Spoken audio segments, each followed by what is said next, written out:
Got a sweet path here to work on. Low rider problems, huh? Oh, yeah! Let's check out some of the sins that I found in this vehicle, okay? Not everybody is a body guy. Not everybody is good with a welder. Not everybody has a welder. There's certain things you should not do if you don't have a welder, and one of them is do rust repair. Stop. Wait until you get a welder. Especially on one of these cars. Just stop. Pull the seats out. The main floorboards up in here really aren't too bad. There's a few pinholes and stuff like that, but no real major holes, so I think those are going to be salvageable without doing too much work. The rear floor pan underneath where the rear seat goes is a different story. It's going to need replaced, but not a huge deal. But the sins that I found, yeah, that's duct tape, that's for sure. What these fine humans did was they duct taped over the hole, and then they just filled it with mud. This is a mud called all metal. Very hard, very brittle body filler. It actually has metal particles in it, from what I've been told. Just because it says it's all metal does not mean it is as good as metal. So, stop it, people. Knock it off. So they did that over there and over here. I'll give it to them. Looking underneath of it, all you seen was dirty duct tape. So it kind of blended in with the floorboard. So they got me on that, but it's not like I would have said no to the deal if I would have seen the rust. And also those visors. I mean, what's going on with those visors? Sort of old school tweed spiderweb design. I bet this car was a love machine back in its day. I don't know when it was done. Maybe early 90s, something like that. Because that tweed is sweet. Sin number 2. So I started grinding a little bit on this side, just see what was here, because I could tell this is super thick. I mean, it's real thick. Really, it's not that bad. I mean, there's metal there, there's metal there. There's just little rust holes through here. Not a huge deal. You don't need to start packing this thing with mud. All right, people, lay off the mud a little bit. Buy a welder. Please buy a welder. Oh, man, the hacks, they all need to go on an island somewhere. But I'm going to start grinding on the other side just for giggles. Really, I don't need to be grinding. I should be pulling the bumpers off just because I don't have a whole lot of time to be out here. I'm going to do what I can. So on this side here, the driver's side quarter, I could tell there is a fair amount of mud. It's starting to crack. And you can just see the hack marks from the sander. I'm not saying these people were bad body guys or whatever you want to call them, but they definitely weren't too picky when it comes to body work. I mean, look at that body line. Look at how many different times it changes elevation. It just doop, doop, doop, doop, doop, doop. I mean, all of them. This one bows in and comes back out. So yeah, it's all over the place, okay?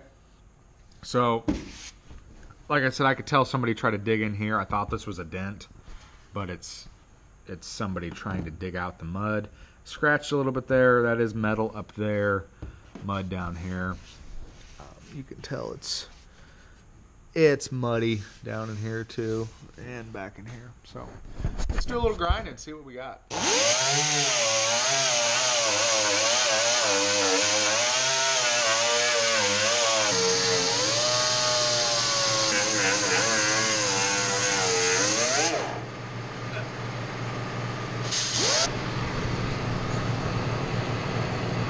That is some thick mud. Totally unnecessary. As soon as I shut the camera off, there's a good example of why you don't do this much mud. It starts to rust behind the mud. Let's keep going. We're getting super deep. Super deep. It's even changing colors. There's some metal.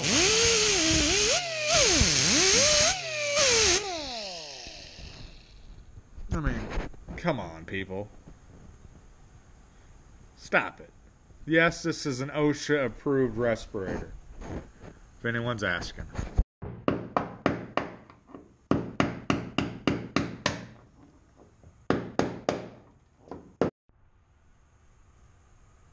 Sad. So sad. With as much filler that was on this thing, I mean, I would have guessed this thing needed quarters. Really, it's not that bad. That's all good metal there. There's just some holes. Looks like they tried to like drill holes to pull out a dent or something that's there. And that's probably what caused a lot of this rust. But there is absolutely no need for so much body filler everywhere. And I thought that these radiuses here look too round, because not that I've looked at a whole lot of 64 Impalas up close because they just don't exist around me, but the ones I've seen, they were always more flat here and they had curves in here. This one was almost all the way round. It's because it was completely full of mud. You can definitely see there's collision damage here. Somebody tried to grind on it and do some stud pulling and this and that. It's definitely repairable. You don't need to do that much mud. I did put the SS back in it, so it has that, which is nice. Yeah. I mean, somebody was definitely living the thug life.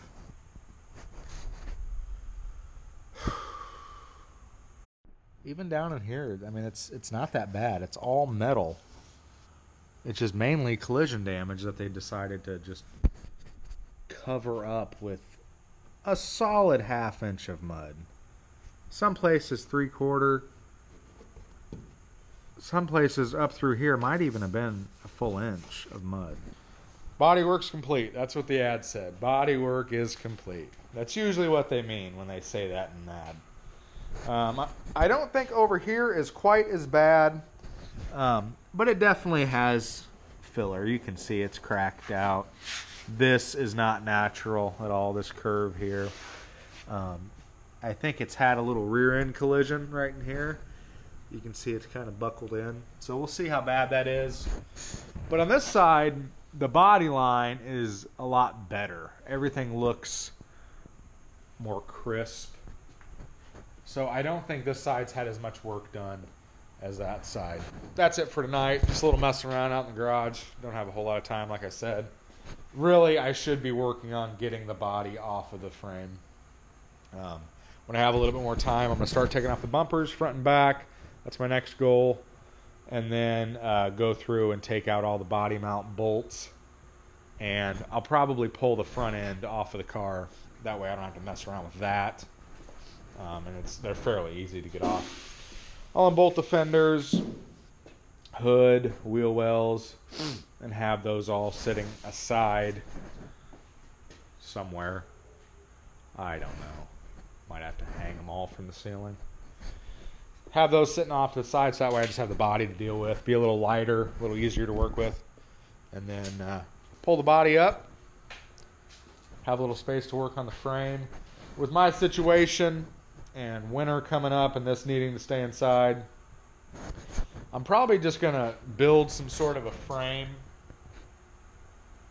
to raise the body of the Impala up over the frame, so that way the frame can stay on the ground where it is, so I don't have to take up 2 stalls, and I can still work on the frame. I'll just be under the car, but I'll have a lot of room to work on it. So that's probably what I'm going to try to do.